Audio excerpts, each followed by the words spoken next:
Pernahkah kalian berpikir bagaimana membuat peserta didik memecahkan masalah nyata dengan pembelajaran yang mereka terima di kelas?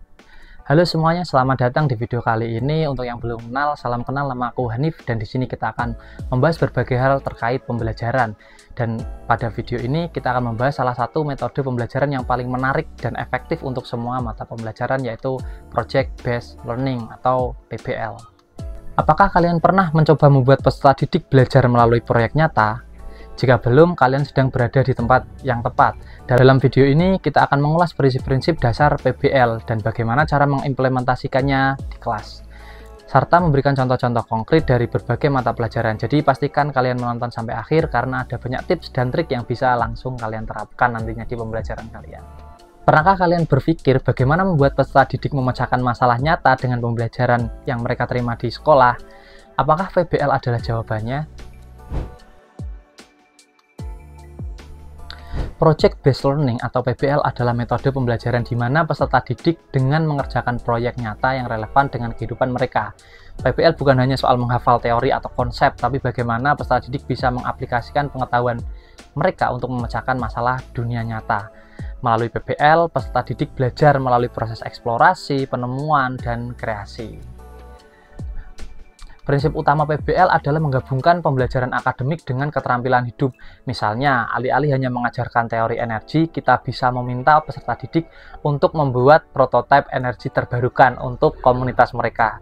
Dengan begitu, mereka belajar lebih dalam dan memahami relevansi dari apa yang mereka pelajari di sekolah dengan di lingkungan nyata mereka.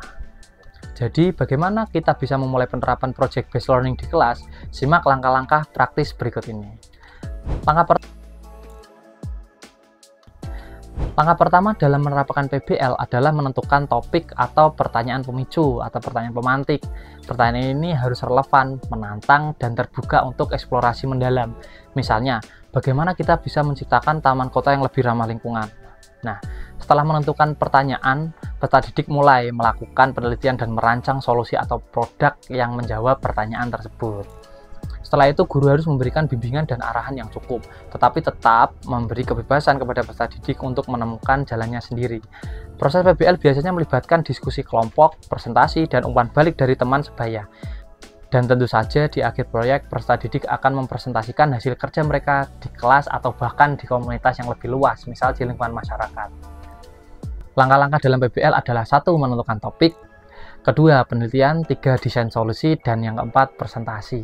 Seperti apa yang sudah aku sampaikan sebelumnya. Bagaimana caranya Project Based Learning diterapkan di berbagai mata pelajaran, mungkin seperti matematika, sains, bahasa, PJOK, atau pembelajaran yang lain. PBL sangat fleksibel dan bisa diterapkan pada hampir semua mata pelajaran. Misalnya di pelajaran matematika, seorang guru matematika bisa memberikan proyek di mana peserta didik harus mendesain tata ruang kelas yang ideal berdasarkan ukuran geometris. Mereka harus menghitung luas, volume, dan membuat model 3D dari desain mereka. Proyek ini membuat matematika terasa lebih relevan dan aplikatif bagi mereka. Jadi matematika tidak hanya sebatas hitung-menghitung atau rumus, tapi mereka bisa mengaplikasikan matematika secara langsung di ruang kelas. Dan sebagai contoh yang lain, mungkin di pembelajaran bahasa, kalian bisa memberikan atau meminta peserta didik untuk menulis dan mementaskan drama atau membuat kampanye sosial berdasarkan isu-isu yang sedang tren di masyarakat. Mereka tidak hanya belajar keterampilan menulis dan berbicara, tapi juga mengembangkan keterampilan berkolaborasi dan berpikir kritis. Bagaimana Project Based Learning membantu peserta didik mengembangkan keterampilan penting di abad 21?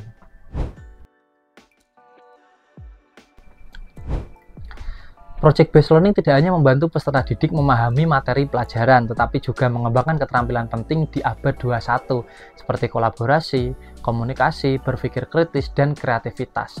Selama pengerjaan proyek, mereka harus bekerja dalam tim, mengolah waktu, membagi ide, dan memecahkan masalah yang kompleks. Semua ini adalah keterampilan yang sangat dibutuhkan di dunia kerja di masa depan. Sebagai contoh, dalam proyek energi terbarukan yang bisa dilakukan di kelas, peserta didik harus berpikir kritis untuk menemukan solusi yang tidak hanya teoritis tapi juga praktis. Mereka juga belajar berkomunikasi dengan baik saat mempresentasikan ide-ide mereka di depan kelas, bahkan terkadang ke publik atau komunitas lokal terdekat. Jadi di keterampilan abad 21 ada kolaborasi, komunikasi, berpikir kritis, dan kreativitas. Bagaimana menghadapi kesulitan saat menerapkan Project based learning. Apa tantangannya dan cara mengatasinya? Tentu saja ada beberapa tantangan yang mungkin kalian hadapi saat menerapkan PBL ini di kelas ya. Salah satunya adalah manajemen waktu. Proyek biasanya memakan waktu lebih lama daripada pembelajaran tradisional. Dan kalian harus memastikan bahwa peserta didik tetap berada di jalur yang benar. Salah satu solusinya adalah membagi proyek menjadi beberapa tahap dengan tenggat waktu yang jelas. Ini membantu peserta didik tetap fokus dan tidak terburu-buru untuk berakhir. Mungkin kita bisa membuat PBL ini ke beberapa pertemuan, jadi tidak satu pertemuan harus selesai satu proyek seperti itu. Selain itu ada juga tantangan dalam hal sumber daya. Beberapa proyek mungkin memerlukan bahan atau alat yang tidak selalu tersedia di sekolah. Dalam situasi seperti ini, kalian bisa memanfaatkan teknologi digital atau sumber daya online sebagai alternatif. Yang terpenting adalah tetap fleksibel dan kreatif dalam mencari solusi. Tidak harus mengadakan apa yang tidak ada. Kita bisa menggunakan asset-based thinking dan memanfaatkan apa-apa yang ada di lingkungan sekolah kita. Bagaimana cara menilai proyek peserta didik secara adil dan komprehensif dalam PBL? Evaluasi dalam PBL tidak hanya menilai hasil akhir proyek, tetapi juga proses yang dilalui peserta didik. Salah satu cara yang sering aku gunakan adalah rubrik penilaian yang mencakup beberapa aspek seperti keterlibatan, kreativitas, kemampuan berpikir kritis, dan presentasi. Rubrik ini membantu peserta didik mengetahui kriteria yang diharapkan dan memberikan penilaian yang lebih objektif. Jadi peserta didik bisa tahu apa yang akan dinilai dari mereka, dan itu juga mempermudah kita sebagai guru untuk menilai. Selain itu, penilaian diri dan penilaian sejawat juga bisa menjadi bagian dari evaluasi. Misalnya, setelah presentasi, peserta didik bisa saling memberi umpan balik dan mengevaluasi kerja tim mereka sendiri. Ini membantu mereka memahami kekuatan dan kelemahan mereka, serta bagaimana mereka bisa berkembang di proyek-proyek yang selanjutnya. Jadi dalam evaluasi PBL, ada yang pertama hasil akhir, yang kedua proses, yang ketiga penilaian diri, dan yang keempat adalah umpan balik dari teman sejawat. Jadi itulah cara kita bisa mengoptimalkan pembelajaran dengan project based learning. PBL memberikan banyak manfaat, mulai dari membuat pembelajaran lebih relevan hingga membantu peserta didik mengembangkan keterampilan abad 21. Tentu saja tantangan akan selalu ada, tapi dengan perencanaan yang matang dan fleksibilitas, kita bisa mengatasi semuanya. Terima kasih sudah menonton video ini. Jika kalian punya pengalaman atau tantangan dalam menerapkan PBL, bisa ditulis di kolom komentar.